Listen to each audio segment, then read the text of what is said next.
Good morning students. आज हम कक्षा 10वीं में हिंदी विषय में पार्ट 2 करेंगे, जिसका नाम क्या है, बाल गोविंद भक्त। इससे पहले वाली कक्षा में इसके पहले 3 प्रश्न उत्तर कर चुके हैं। आज की कक्षा में इसके चौथे प्रश्न से हम स्टार्ट करेंगे। इससे पहले 3 प्रश्न हमने क्या पढ़ा था कि जो बाल गोविंद भक्त हैं वो कैसे हैं, और वो जब उसके बेटे की मृत्यु हो जाती है तो उनको उस समय उनको कैसा व्यवहार करते हैं, और ये सब हमने पढ़ा था कि जो बाल गोविंद भक्त है वो के मंझले कद के एक छोटे से इंसान है, और वो क्या थे, कबीर को अपना साहब मानते थे। जो भी उसकी फसल होती तो लेकर कबीर के दरबार में चला जाता था, वहां पर जो भी उससे वापस मिलता था उसी से वो गुजारा करता था, और वो किसी की चीज को बिना पूछे छूते नहीं थे और ना ही वो इस्तेमाल में लाते थे। जब उसके बेटे की मृत्यु होती है तो वो सबको कहते हैं कि अब ये रोने का समय नहीं, ये तो क्या है, उत्सव मनाने का समय है, क्योंकि जिस प्रकार एक प्रेमी अपनी प्रेमिका से बिछड़ जाता है, ठीक उसी प्रकार आत्मा और परमात्मा भी क्या है, एक दूसरे से बिछड़े हुए थे। अब उन दोनों का क्या है, मिलन होगा, तो इसीलिए क्या उत्सव मनाने का समय, रोने का समय नहीं है। तो ये सब हमने लास्ट वाली वीडियो में पढ़ा था। तो आज क्या आगे हमारे क्या प्रश्न है हम करते हैं। हमारा जो चौथा प्रश्न है वो क्या है, भगत के व्यक्तित्व और उनकी वेशभूषा का अपने शब्दों में चित्र प्रस्तुत कीजिए। हम यहाँ पे लेखक हमसे क्या प्रश्न पूछ रहे हैं कि जो भगत थे, जो बाल गोविंद भक्त थे, उनका व्यक्तित्व कैसा था, मीन्स वो कैसे इंसान थे, और उनकी वेशभूषा की जो उनका पहनावा था वो कैसा था। इस चीज के बारे में हमसे प्रश्न पूछना चाहते हैं कि हमें अपने शब्दों में वो लिखने की, हम जितना भी हमने लेसन पढ़ा, पाठ पढ़ा, उससे हमने क्या कुछ जाना और क्या कुछ उसके बारे में समझा। आइए हम इसका उत्तर करते हैं। बाल गोविंद भक्त एक संत स्वभाव का व्यक्तित्व था, कि जो बाल गोविंद भक्त थे वो संतों की तरह अपना जीवन व्यतीत करते थे। जैसे कि आपने ऊपर मैंने आपको फर्स्ट क्वेश्चन में बताया था, प्रश्न में बताया था कि वो कभी झूठ नहीं बोलते थे, दूसरों की चीजों को बिना पूछे वो छूते भी नहीं थे, इस्तेमाल करना तो दूर की बात थी, और हमेशा वो सच बोलते थे। तो उसके बाद वो कहते हैं, जैसा भी मिला उसे पाकर संतोष धारण कर लिया। या आगे वो क्या कहते हैं कि जो कुछ भी उसकी फसल में होता था, उसके खेत में जो कुछ भी होता था, तो वहां पर वो जितना भी हुआ उससे वो संतुष्ट होते। ये नहीं होता था कि हाय मेरे तो खेत में कुछ भी नहीं हुआ, या मेरी लाइफ में तो ऐसा कुछ है नहीं, और ज्यादा खुश हैं। तो ये चीजें उसके लाइफ में बिल्कुल भी नहीं थी, जीवन में बिल्कुल भी नहीं थी। हाँ, जितना भगवान ने उसको दिया उसी में वो क्या थे, संतोष कर लेते थे और संतुष्ट हो जाते थे। उसके बाद वो कहते हैं, वे सामान्य कद के गोरे चिट्टे व्यक्ति थे, कि उनका जो कद था, उनकी जो हाइट थी वो ज्यादा लंबे नहीं थे, जो उनका कद था वो क्या था, छोटे, मीन्स मीडियम जो होता है, जिसको मध्य कदिया हम बोलेंगे कि मध्य कद के वो गोरे चिट्टे व्यक्ति थे। लगभग 60 वर्ष से ऊपर की आयु होने के कारण बाल सफेद हो गए थे। उनकी उम्र क्या थी कि वो लगभग क्या थे, 60 वर्ष से ज्यादा, 60 ईयर से ज्यादा उनकी आयु हो चुकी थी, एज हो चुकी थी, और 60 वर्ष की आयु के होने के ऊपर से वो क्या थे, जो उनके बाल थे वो सफेद हो चुके थे। वे दाढ़ी या जटाएं नहीं रखते थे। कहने का अर्थ क्या है कि आपने देखा होगा कि जो संत होते हैं वो क्या, या तो बड़ी बड़ी दाढ़ी रखते हैं, और जटाएं में अपने बालों को नहीं काटते। लेकिन यहाँ पे क्या था, जो बाल गोविंद भक्त थे, हाँ वो संतों जैसा जीवन व्यतीत करते थे, संतों जैसे वो रहते थे, लेकिन वो क्या थे, अपनी दाढ़ी नहीं रखते थे, जो उसके बाल थे वो भी हमेशा वो छोटे रखते थे। वे नाम मात्र के कपड़े पहनते थे, जिनमें एक लंगोटी और सिर पर कबीर पंचों जैसी कानपट्टी टोपी थी। अब यहाँ पे वो क्या कहते हैं कि आपने देखा होगा कि जो संत होते हैं वो कपड़े जो होते हैं वो एक मतलब बड़ा सा कपड़ा रखते हैं, जो अपने शरीर पर वो उसको कवर करके रखते हैं। ठीक उसी प्रकार जो संत यहाँ पर बाल गोविंद भक्त थे वो भी क्या थे, एक लंगोटी में जो नीचे के हिस्से को कवर करके रखते हैं, और सिर पर कबीर पंच जैसी टोपी, कि जिस प्रकार से आपने देखोगा कि ऊपर से गोल सी टोपी होती है जिसको सिर पर रखते थे। उसके बाद वो कहते हैं, सर्दी में कंबल ले लेते थे, कि ये तो उनके गर्मियों के कपड़े पहनते थे, ये गर्मियों के बारे में बताया। लेकिन जब सर्दी का मौसम आता तो वो क्या करते थे, एक कंबल, पहनावा वही रहता था, सिर्फ क्या था, ठंड से बचने के लिए कंबल वो ओढ़ते थे। उसके बाद कहते हैं, माथे पर रामनंदी चंदन का टीका लगाते थे, और गले में तुलसी की जड़ों की बेडोल माला पहने रखते थे। अब आगे वो क्या कहते हैं कि आपने देखोगे जो संत होते हैं वो अपने माथे पर तिलक लगा के रखते हैं, तो वो भी क्या थे, जो बाल गोविंद भक्त थे वो भी अपने माथे पर तिलक लगा के रखते थे और गले में तुलसी की जड़ों की बेडोल माला। आपने देखा होगा कि जो संत होते हैं वो तुलसी के जो जड़ों से मीन तुलसी के पौधे से जो तुलसी के जो पौधे होते हैं उससे जो मनिये बनते हैं, जो मनके बनते हैं, उनकी माला वो क्या थे, हमेशा अपने गले में डालकर रखते थे। ये था हमारा चौथा प्रश्न। अब हम अपना पांचवा प्रश्न करते हैं। बाल गोविंद भक्त की दिनचर्या लोगों के अचरज का कारण क्यों थी? कहने का यहाँ पे अर्थ क्या है कि जो बाल गोविंद भक्त जो हर रोज जो भी काम करते थे, जो उसके काम करने का जो तरीका था हर रोज का, लोग उसको देखकर क्यों हैरान हो जाते थे, क्यों अचरज में हो जाते थे। आइए हम इसका उत्तर करते हैं। बाल गोविंद भक्त अपने जीवन के अंतिम दिनों में बीमार रहने लगे थे। जैसे कि हमने पाठ में पढ़ा था कि वो अंतिम दिनों में क्या थे, वो गंगा स्नान के लिए जाते थे। गंगा स्नान से जब वो जाते और जाने और आने में लगभग 4 से 5 दिन लग जाते थे। उस दौरान वो 4 से 5 दिनों में कुछ भी नहीं खाते थे। अगर उम्र में इंसान बड़ा हो जाए, बुजुर्ग हो जाए, अगर वो इतने दिनों तो कुछ नहीं खाएगा तो सिंपल सी चीज है कि साधारण सी बात है कि वे बीमार हो जाएंगे। तो उसी तरीके से क्या था, जो अंतिम दिन में जब वो बूढ़े हो चुके थे बहुत ज्यादा, तो उन दिनों में क्या थे, जो बाल गोविंद भक्त थे वो बीमार रहने लगे थे। उनका स्वास्थ्य दिन प्रतिदिन बिगड़ता जा रहा था कि जो उनकी जो सेहत थी वो दिन प्रतिदिन जैसे जैसे दिन बीतते जा रहे थे वैसे वैसे उसकी जो सेहत थी वो बहुत ही ज्यादा कमजोर होते जा रहे थे। जो उनका शरीर था वो बहुत ज्यादा पतला दुबला होता जा रहा था। फिर भी उन्होंने अपने नियम नहीं छोड़े, लेकिन जो उसका हर रोज का जो काम था, हालांकि वो दिन प्रतिदिन बहुत ज्यादा बीमार होते जाते, उनकी सेहत जो वो ज्यादा बिगड़ती जा रही थी, लेकिन फिर भी जो उसके नियम थे, जो उसने अपने खुद के नियम बनाए हुए थे, कायदे, जो भी जिस तरीके से वो काम करता था, उसने बीमार होने के बावजूद भी वो नहीं छोड़े। दोनों समय स्नान करना, दोनों समय नियमित रूप से गाना। अब आगे वो क्या कहते हैं कि दोनों समय वो स्नान करते थे, 2 वक्त, सुबह और शाम को। उसके बाद क्या, दोनों समय नियमित रूप से गाना।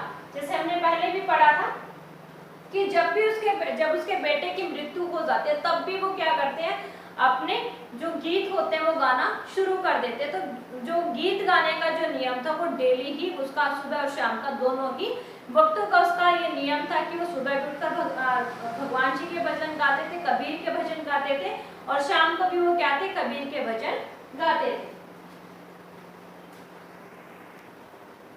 इसके बाद वो कहते हैं, और खेत खलिहानों की देखभाल करने संबंधी दिनचर्या को देखकर लोग अचरज में रह जाते थे कि वो डेली का जो स्नान करना था वो तो था, साथ में वो गीत भी गाते थे, लेकिन साथ में वो बीमार होने के बावजूद भी खेत खलिहानों की, हमने पहले पढ़ा था कि जो बाल गोविंद भक्त उनके अपने खेत भी थे, तो उन खेतों में भी वो क्या करते थे, अपनी देखभाल करते थे, काम करते थे। इन सभी कारणों को देखते, इन सभी कामों को देखते हुए जो लोग थे वो क्या थे, उसकी दिनचर्या को देखकर बहुत ज्यादा हैरान रह जाते थे।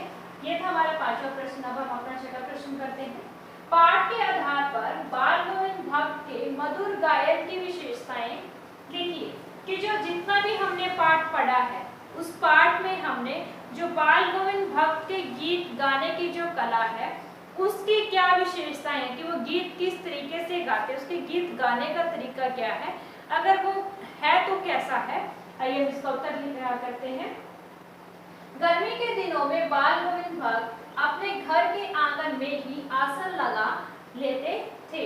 कि जो गर्मी के जो दिन थे, गर्मी का जब मौसम होता था, तो जो बाल गोविंद भक्त थे वो क्या करते थे, अपने घर के आंगन में जो घर के आगे जो खुला होता है जगह जो होती है उसको आंगन कहते हैं, कि आंगन में क्या करते थे, आसन लगा लेते थे, कि वहीं पर वो गाने के लिए बैठ जाते थे। वहीं गांव के कुछ लोग आ जाते थे, खंजड़ी और तालियों की ताल में बाल गोविंद भक्त गीत गाते, पद गाते और उन पदों को दोहराते। आगे वो क्या कहते हैं कि जहां पर वो अपने घर में बैठते थे वहीं पर जो गांव के लोग थे, कुछ लोग उसके गीतों को सुनने के लिए उसके पास आ जाते थे। खंजड़ी और तालियों की ताल में, कि जो आपने पहले भी पढ़ा था कि जो बाल गोविंद भक्त है वो खंजड़ी बजाकर अपने गीतों को गाते थे, और जो लोग उसके गीतों को सुनने के लिए आते थे वो साथ में तालियां भी बजाते थे। तालियां बजाते और खंजड़ी की ताल पर वो क्या करते थे, गीत गाते थे और पद गाते थे और उन पदों को दोहराते थे। कि जो उसके गीत थे वो गाते थे, और कबीर के जो पद थे जो कबीर ने लिखे थे उन पदों को वो गाते थे और साथ में क्या थे उनको बार बार दोहराते रहते थे, बार बार रिपीट करते रहते थे। उसके बाद वो कहते हैं कि बाल गोविंद भक्त के गीतों की विशेषताएं थी कि उनका स्वर धीरे धीरे ऊंचा होने लगता था। स्वर एक निश्चित ताल और गति के चढ़ाव से आगे बढ़ता हुआ श्रोताओं के मन को भी ऊपर उठा देता था। अब यहाँ पे वो क्या कहते हैं कि जो बाल गोविंद भक्त की जो मेन विशेषताएं थी गाने की वो क्या थी कि जो उसका जो स्वर था, जो उसकी आवाज थी वो धीरे धीरे ऊंची होनी शुरू हो जाती थी। जैसे आप कुछ भी गाना शुरू करते हैं, आप धीरे से मतलब स्टार्टिंग में जब आप स्टार्ट करते हो आपकी आवाज धीमी होती है, लेकिन जैसे जैसे आप गाना गाते जाते हो तो जो आपकी जो आवाज होती है, किसी की भी आवाज वो बहुत ज्यादा ऊंची हो जाती है। ठीक उसी प्रकार बाल गोविंद भक्त भी क्या थे, जब शुरू करते थे उनकी जो आवाज थी, जो स्वर था वो धीरे होता था, लेकिन बाद में वो ऊंचा चला जाता था। सो एक निश्चित ताल और गति के चढ़ाव से आगे बढ़ता हुआ, अब वो कहते हैं कि जो उसका स्वर था, जो उसके गाने की जो आवाज थी वो क्या थी, कभी ऊंची कभी नीची, इस तरीके से बढ़ती हुई श्रोताओं के मन को भी ऊपर उठा देता था कि जो सुनने वाले थे वो भी कहीं ना कहीं क्या थे उसके गीतों में खो जाते थे। वो इतना मधुर गाते थे कि कोई भी उसके जो भी उसके गीत सुनता था वो उसके गीतों में खो जाता था। आगे वो क्या कहता है कि जिसे सुनकर सभी झूमने और नाचने लगते थे, कि जो बाल गोविंद भक्त जब गाते थे तो उसके गीतों को सुनकर सभी लोग क्या थे, झूमने में उसमें खो जाते थे और साथ में वो क्या थे, नाचने लगते थे। उसके बाद हमारा जो सातवां प्रश्न है वो क्या है कि कुछ मार्मिक प्रसंगों के आधार पर यह दिखाई देता है कि बाल गोविंद भक्त प्रचलित सामाजिक मान्यताओं को नहीं मानते थे। मार्मिक प्रसंगों में कुछ ऐसी चीजें हमने पढ़ी पाठ में जहां पर क्या था कि जो बाल गोविंद भक्त है वो समाज के जो नियम है, जो समाज में हमारे जो नियम बनाए हैं उन नियमों को नहीं मानते थे। तो कहाँ पर हमने वो चीजें पढ़ी, हम इस उत्तर में पढ़ते हैं। पाठ के आधार पर कई ऐसे प्रसंग आए जिनमें यह पता चलता है कि पाठ में कुछ ऐसे जो प्रसंग थे, कुछ ऐसी चीजें आई जहां पर हमें उनको पढ़कर पता चलता है कि जो बाल गोविंद भक्त है वो समाज की जो मर्यादाएं थी, समाज के जो नियम थे उनको नहीं मानते थे। उसके बाद वो कहते हैं कि बाल गोविंद भक्त प्रचलित सामाजिक मान्यताओं को नहीं मानते थे। सर्वप्रथम उनके इकलौते बेटे की मृत्यु को ही ले तो देखने को मिलता है कि वे बेटे की मौत पर शोक मनाने की अपेक्षा गीत गा रहे हैं। आगे वो क्या कहते हैं कि कुछ ऐसे प्रसंग, कुछ ऐसे हमने देखे हैं, पाठ में पढ़े हैं कि जहाँ पर वो सामाजिक मान्यताओं की जो समाज ने जो नियम बनाए हैं उनको वो नहीं मानते। सबसे पहले हम यहाँ पर क्या करते हैं, उसके इकलौते बेटे की जब मृत्यु होती है हम वो वाला प्रसंग लेते हैं, तो वहाँ पे हम क्या देखते हैं कि देखने को मिलता है कि बेटे की मौत पर शोक मनाने की अपेक्षा गीत गा रहे हैं। कि आपने आमतौर पर देखा होगा कि अगर किसी के बेटे की मृत्यु हो जाती है तो वो पिता कितना बहुत ज्यादा शोक मनाता, बहुत ज्यादा दुखी होता है, बहुत ज्यादा वो रोता है। लेकिन वहां पर हमने देखा कि जो बाल गोविंद भक्त थे वो बिल्कुल भी उन्होंने शोक नहीं मनाया, बिल्कुल भी वो रोए नहीं, उल्टा वो क्या करने लगे, गीत गाने लगे। अपने पुत्र वधू को भी रोने की अपेक्षा उत्सव मनाने के लिए कहते हैं। आगे वो क्या कहते हैं, खुद तो वो गीत गा रहे थे लेकिन साथ में जो उसकी पुत्र वधू, जो उसके बेटे की जो पत्नी थी, उसको भी क्या कहते हैं कि रोने का समय नहीं है तो उत्सव मनाने का समय है। क्यों, वो क्यों कहते हैं ऐसा, उनका मानना था कि आत्मा और परमात्मा के मिलन से तो असीम आनंद की अनुभूति होनी चाहिए। अब वो क्या कहते हैं कि जो आत्मा होती है वो कभी नहीं मरती, आत्मा जो है वो अमर होती है, सिर्फ हमारा जो शरीर है उस शरीर को त्याग कर चली जाती है। तो यहाँ पर वही बाल गोविंद भक्त कह रहे हैं कि जो आत्मा होती है वो तो क्या थी, परमात्मा से मिलने जा रही थी, आत्मा परमात्मा का जो है मिलन हो रहा था। और जब आत्मा और परमात्मा का जो मिलन होता है उससे क्या आनंद की अनुभूति, कि हमें क्या उससे खुश होना चाहिए कि हाँ जो आत्मा और जो परमात्मा दोनों मिल गए हैं। उसके बाद वो कहते हैं उन्होंने अपने बेटे का क्रियाक्रम करते समय भी सामाजिक मान्यताओं को नहीं माना। सबसे पहले तो उन्होंने कि वहां पर उसने बेटे की मृत्यु पर गीत गाए, उसके बाद वो क्या कहते हैं कि जब बेटे का क्रियाक्रम कि जब उसको मतलब मुखाग्नि दी जाती है वहां पर उसने क्या किया, समाज के जो नियम उनको नहीं माना। क्यों नहीं माना ये पढ़ते हैं, उन्होंने अपनी पुत्र वधू के हाथों ही बेटे को मुखाग्नि दिलाई। अब आपने देखा होगा कि उसने क्या किया, जो उसकी पुत्र वधू थी उसने ही उसकी चिता को अग्नि दी या आग लगाई। लेकिन आमतौर पर क्या चीजें होती है कि अगर किसी इंसान की या किसी की भी मृत्यु होती है तो वहां पर क्या एक औरत किसी की चिता को मुखाग्नि नहीं देती, सिर्फ एक व्यक्ति ही, एक आदमी ही क्या किसी की चिता को क्या मुखाग्नि देता है। लेकिन यहाँ पर भी क्या किया, बाल गोविंद भक्त ने समाज से विपरीत कार्य किया। उसके बाद एक और आगे बढ़ते हैं। एक कन्या प्रसंग में उन्होंने अपनी पुत्र वधू के भाई को बुलाकर उसका पुनर्विवाह करवाने का आदेश दे दिया। आगे वो क्या कहते हैं कि उसके पुत्र की मृत्यु हो चुकी थी। उसके बाद एक और प्रसंग लेते हैं जहां पर वो सामाजिक मान्यताओं को नहीं मानते। जो उसकी पुत्र वधू थी उसने उसके भाई को बुलाया, उसको कहा कि जो मेरी जो पुत्र वधू उसको दूसरा विवाह करवा दिया जाए, पुनर्विवाह में दूसरी शादी करवा दी जाए, क्योंकि वो क्या कर चाहते थे, उन्होंने अपनी पुत्र वधू को वैधव्य जीवन जीने के लिए विवश न करके दूसरी शादी कर देने को कहा। अब वो क्या कहते हैं कि मेरे जो बेटे की मृत्यु तो हो चुकी है, वो किसके सहारे यहाँ पर रहेगी, और मैं नहीं चाहता, वैधव्य का अर्थ होता है कि विधवा का जीवन, कि मैं नहीं चाहता कि जो मेरी पुत्र वधू एक विधवा का जीवन व्यतीत करे, और मैं चाहता हूँ कि इसकी दूसरी शादी कर दी जाए।